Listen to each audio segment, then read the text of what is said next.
Saudara-saudari yang terkasih, segala yang ada ini adalah ciptaan Tuhan. Maka dapat dikatakan, segala yang ada ini merupakan tanda akan Tuhan, tanda kehadiran atau kehendak Tuhan. Kita harus menyadari bahwa selama hidup di dunia ini, kita hidup dalam tanda. Justru apa yang hakiki dan sejati bagi kita hanya dapat kita saksikan dalam tanda. Maka, agar kita dapat hidup dengan bijak, kita harus tanggap akan tanda-tanda zaman. Sebab tanda yang sama pada zaman atau situasi yang berbeda dapat menandakan sesuatu yang berbeda pula.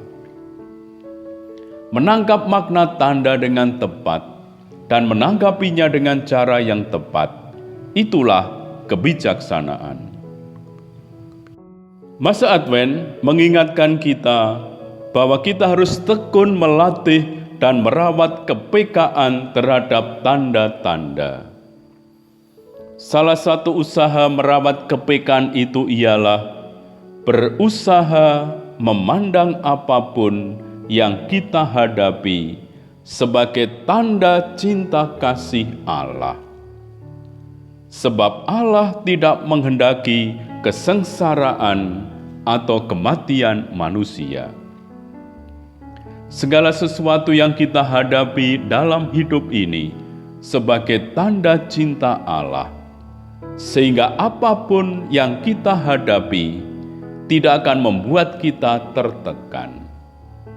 Sebab sepanjang hidup kita di dunia ini, berbagai macam hal dapat kita alami. Tetapi semuanya dapat kita jadikan sebagai persiapan akan kedatangan Kristus yang saatnya tidak ada yang tahu. Dengan sikap syukur kita melatih kepekaan menangkap tanda-tanda itu. Dalam Injil Yohanes bab 1 ayat 23 ditulis demikian, "Akulah suara orang yang berseru-seru di padang gurun, luruskanlah jalan Tuhan." Seperti yang telah dikatakan Nabi Yesaya. Yohanes menjawab mereka katanya, "Aku membaptis dengan air, tetapi di tengah-tengah kamu berdiri Dia yang tidak kamu kenal. Dia yang akan datang kemudian daripadaku. Membuka tali kasutnya pun aku tidak layak." Mengapa orang-orang Yahudi tidak mengenali tanda-tanda kedatangan Mesias yang justru mereka nanti-nantikan? Karena mereka tidak mensyukuri, tidak menerima apa yang mereka saksikan dan hadapi sebagai tanda cinta dari Allah. Maka sebagaimana juga Santo Paulus kepada jemaat di Tesalonika menyatakan demikian, "Bersukacitalah senantiasa, tetaplah berdoa, mengucap syukurlah dalam segala hal, sebab itulah yang dikehendaki Allah di dalam Kristus Yesus bagi kamu. Janganlah padamkan roh dan janganlah anggap rendah nubuat-nubuat. Ujilah segala sesuatu dan peganglah yang baik. Jauhkanlah dirimu dari segala jenis kejahatan." 1 Tesalonika bab 5 ayat 16-22. Roh Kudus adalah cinta kasih Allah yang dicurahkan ke dalam hati kita untuk memurnikan hati kita. Dan hal itu oleh Yohanes Pembaptis telah dilihat sebelumnya bahwa yang datang sesudah dia akan membaptis dengan Roh Kudus. orang yang bergembira dan banyak berdoa, karena mensyukuri segala sesuatu sebagai tanda cinta kasih Allah.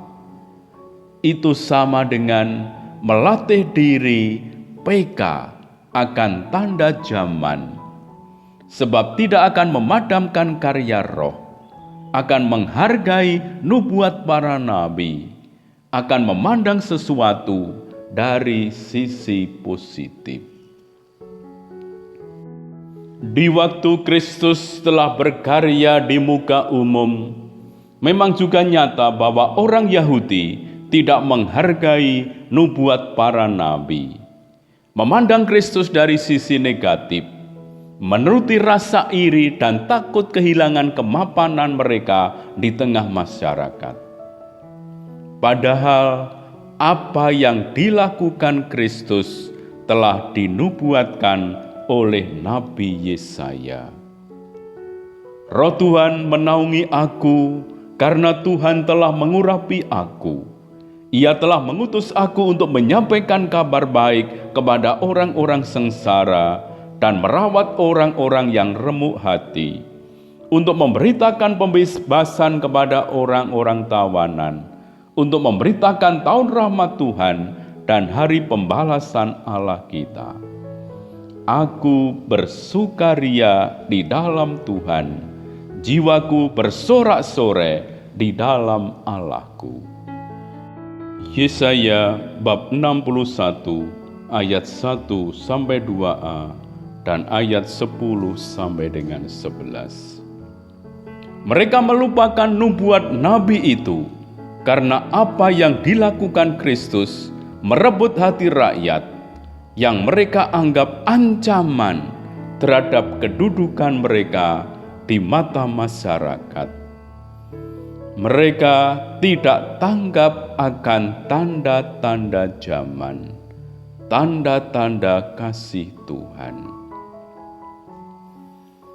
Maka para saudara, kita diundang untuk menyadari kembali sebagaimana cinta Tuhan kepada Israel, sungguh-sungguh cinta yang amat mendalam. Cinta itu lebih besar daripada cinta seorang ibu kepada anak-anaknya. Allah mencintai bangsanya lebih dari seorang pengantin pria mencintai pengantin wanita. Cinta itu malahan akan mengalahkan ketidaksetiaan yang paling buruk. Ia akan berlangkah sekian jauh sampai ia menyerahkan juga yang paling dicintainya. Begitu besar kasih Allah akan dunia ini, sehingga ia telah mengaruniakan anaknya yang tunggal. Cinta Allah itu abadi, sebagaimana juga diungkapkan Nabi Yesaya. Biarpun gunung-gunung beranjak dan bukit-bukit bergoyang, tetapi kasih setiaku tidak akan beranjak daripadamu. Atau Yeremia juga menyatakan, Aku mengasihi engkau dengan kasih yang kekal. Sebab itu, aku melanjutkan kasih setiaku kepadamu. Santo Yohanes berlangkah lebih jauh lagi dan berkata, Allah adalah kasih. Cinta adalah kodrat Allah. Dengan mengutus putranya yang tunggal dan roh cinta kasih pada kepenuhan waktu, Allah mewahyukan rahasianya yang paling dalam. Ia sendiri adalah pertukaran cinta abadi, Bapa, Putra, dan Roh Kudus. Dan ia telah menentukan supaya kita mengambil bagian dalam pertukaran kudus itu. Kiranya Tuhan melimpahkan berkat-Nya atas kita sekalian. Amin.